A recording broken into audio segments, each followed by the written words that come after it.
Hello everyone, welcome to Living Lo-Fi. Cheers.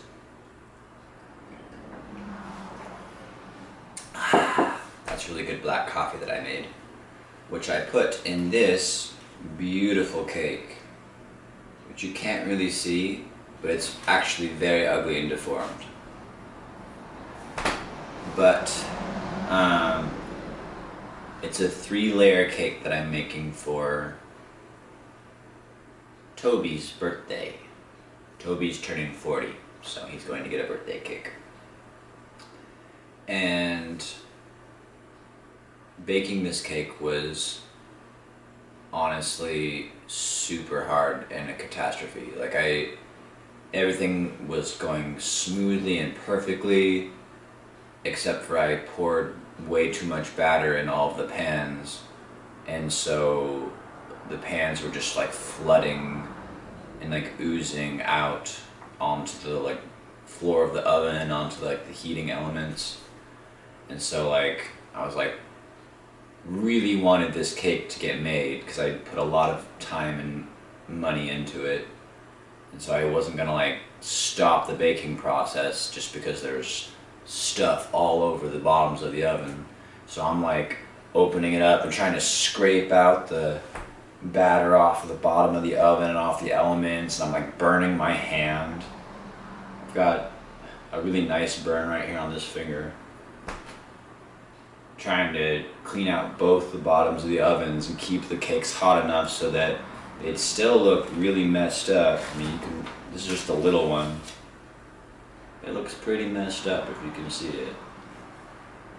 But they're cooked, they're baked through, and they're going to be smothered in sweet cream, so it's not gonna matter. But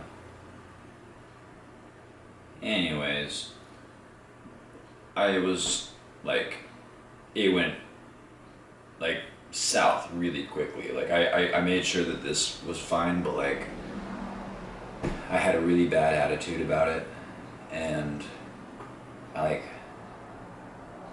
when I blamed my mom for not being there to guide me and help me on my first cake, and that wasn't right, and she didn't deserve that, and I regretted it, and I regret it.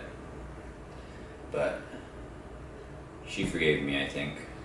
She didn't really explicitly say I forgive you, but I think she forgave me because I said I was sorry and that I loved her. And she said she loved me too. And I think when she says I love you too, she means I forgive you. But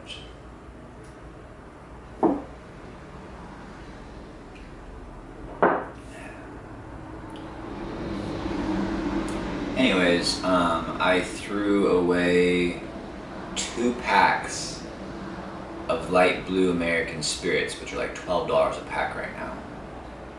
They weren't full, but they were both mostly full. And that's my go-to cigarette. But I was wondering, why did all of this bad stuff happen? Why, when I was trying to do this really good thing, to do this really nice thing for somebody for their birthday, and go to all this effort and do this really wonderful thing, why did it turn out so terribly? And you could just chalk it up to an inexperienced baker who was doing all of this for the first time and had no idea what he was doing.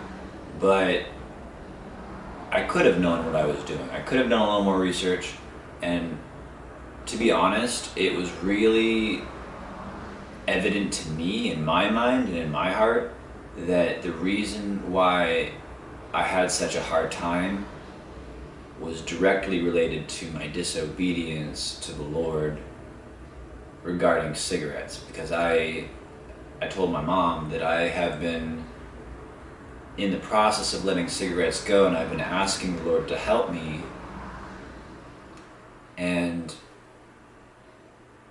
I had gotten to the point where I would smoke a cigarette and then it would become really evident to me, it was almost I would basically, anytime I thought of the Lord, I would think, okay, now I have to choose between the Lord or the cigarette.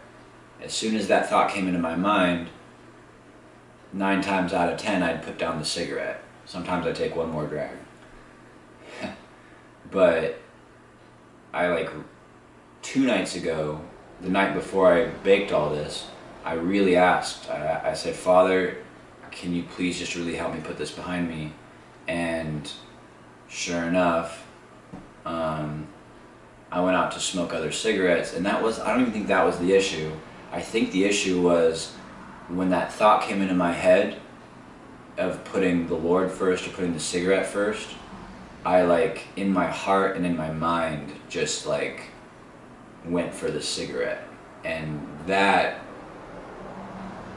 you know, this is like an internal battle which, like, nobody else can really see, but, like, that was sin. Like, that was, like, knowing what I knew and in the process of letting go cigarettes that I had been going through, and choosing to go for the cigarette after that thought had entered my head that I should choose the Lord first.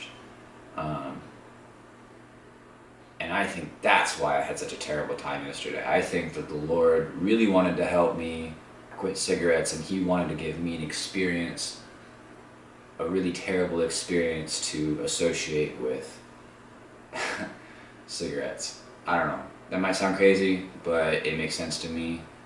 I was also told that in order to quit smoking, a really good method is to set a space aside and just smoke your last cigarette, and, you know, smoke the whole thing and just, like, let go of it, say goodbye to it, and then throw away all your stuff, all your smoking stuff. And I did that last night. I mean, I've done that a couple of times before, but I did that last night, and like I said, I crushed all of the cigarettes. They're all in the trash can, and I really just thought, while I was smoking that cigarette, and I was praying the whole time, I was thinking of the Lord the whole time, and I just thought, I don't want to put these before you ever again. I want to put you first, Lord, in everything. And as long as I have a cigarette, there's always going to be competition between this tiny little stick of tobacco and the creator of the universe. And that is grotesque, and that's not something that I want to participate in anymore. So anyways, that is reflections of baking a cake and smoking.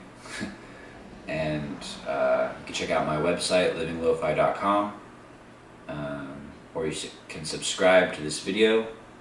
I'm not really a big self-promoter, but I would like to see more views on my channel. So, cheers.